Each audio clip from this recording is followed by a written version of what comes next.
Hey guys, how's it going? This is the bald metal nerd coming at you, and I wanted to cover a topic that's gotten a fair amount of coverage in the music world lately, and that is the topic of high-res audio. Is it worth it?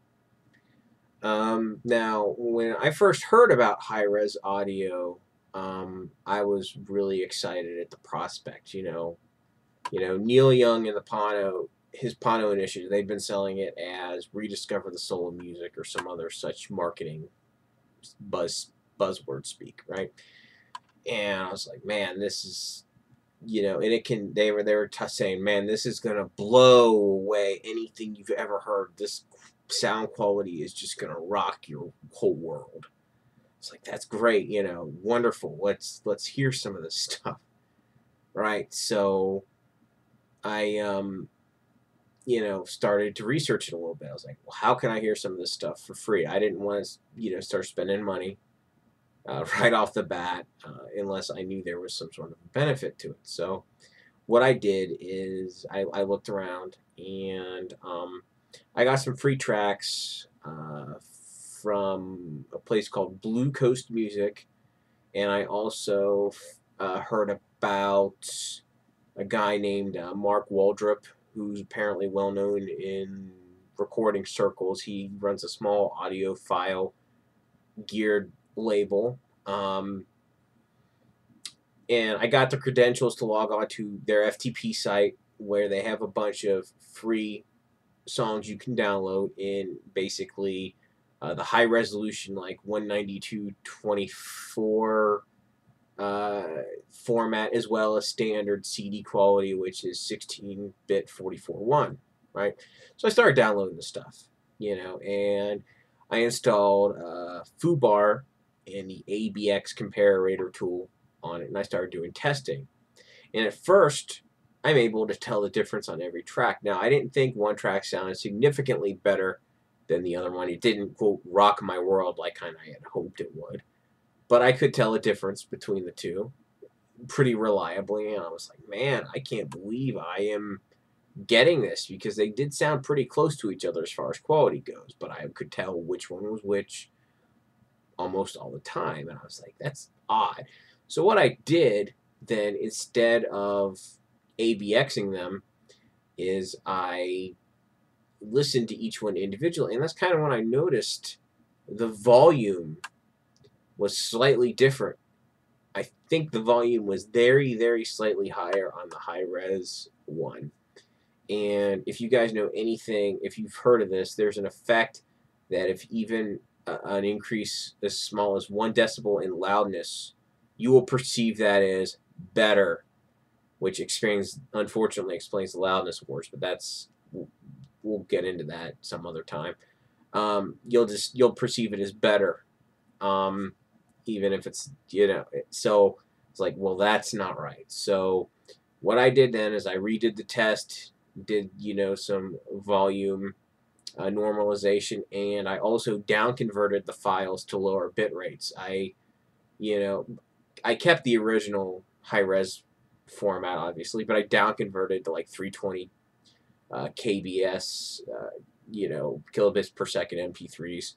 And I ran the compare again. Volume was identical, and then I could no longer tell a difference. There was no distinguishable audible difference between the two. It was completely just, I couldn't tell which was which any more reliably than a coin flip, which basically meant I had no idea which one was the high res. And that told me, and I did this with a few tracks. I didn't do this with just one track. I did it with a few, and I couldn't tell the difference. Now, I wasn't listening on, 99-cent earbuds, okay? Not on some piece of shit system. I have a decent stereo. It's not super high end, but it should be good enough for this test. Basically, I'll just tell you what I have. I have a JVC receiver from about 2001. It cost me about $400 to buy it back then, so it's pretty decent. It's not the most high end thing on earth, but it's decent. I have my speakers are JBL Northridge Series E90s, I think is the exact model.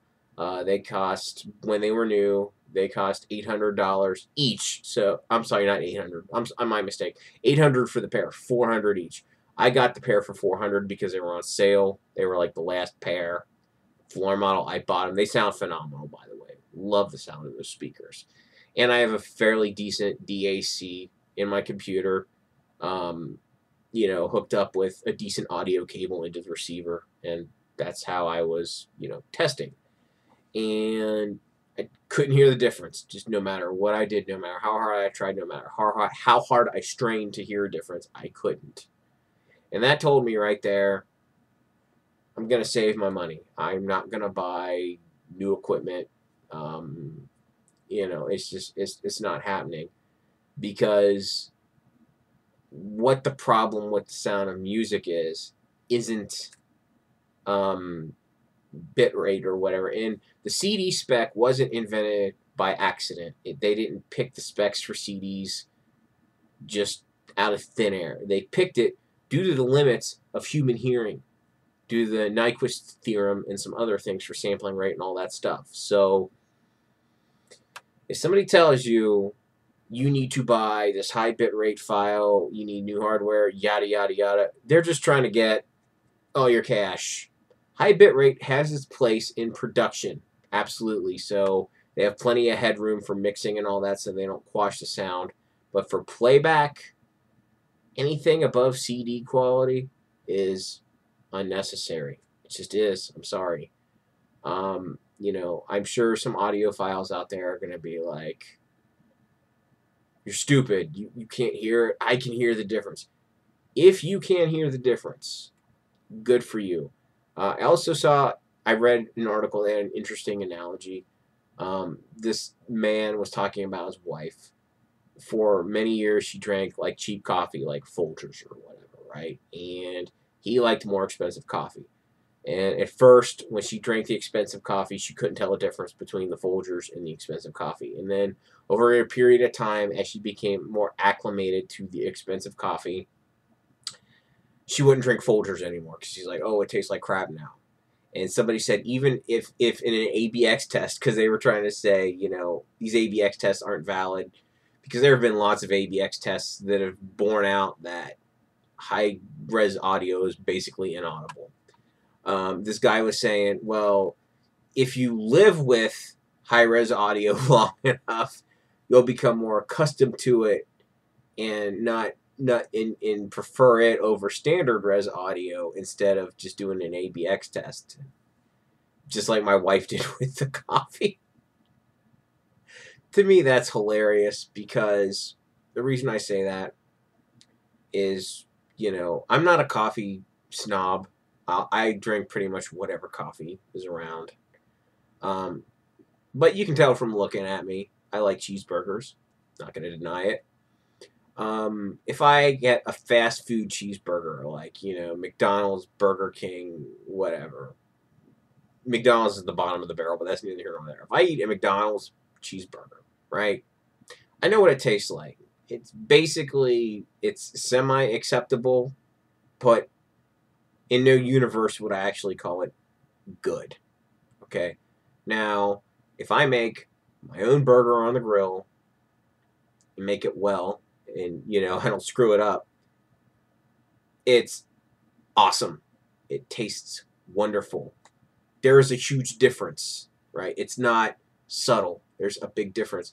And if high-res audio is worth it, if it's this teeny tiny subtle difference that may be there, may not be there, I'm not buying it. I'm sorry, because if you've seen some of my other videos, I'm a physical media guy.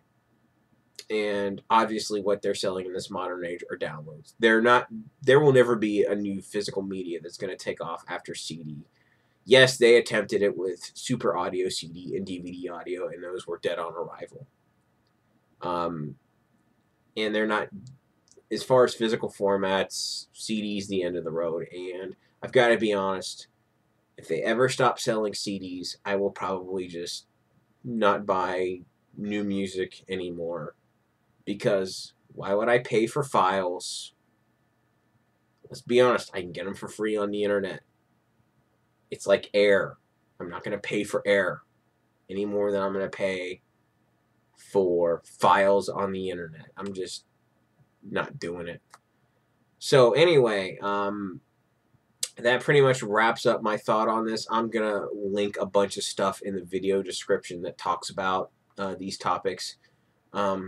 Anyway, I'm really interested in hearing what you guys think. Tell me you can either agree with me, tell me I'm stupid, tell me I'm crazy. Doesn't matter. Just let me know what you guys think. I hope you guys enjoyed watching. If you did like what you see, please thumbs up, comment, subscribe, share, all that fun stuff. Thanks for watching, and I will catch you guys next time.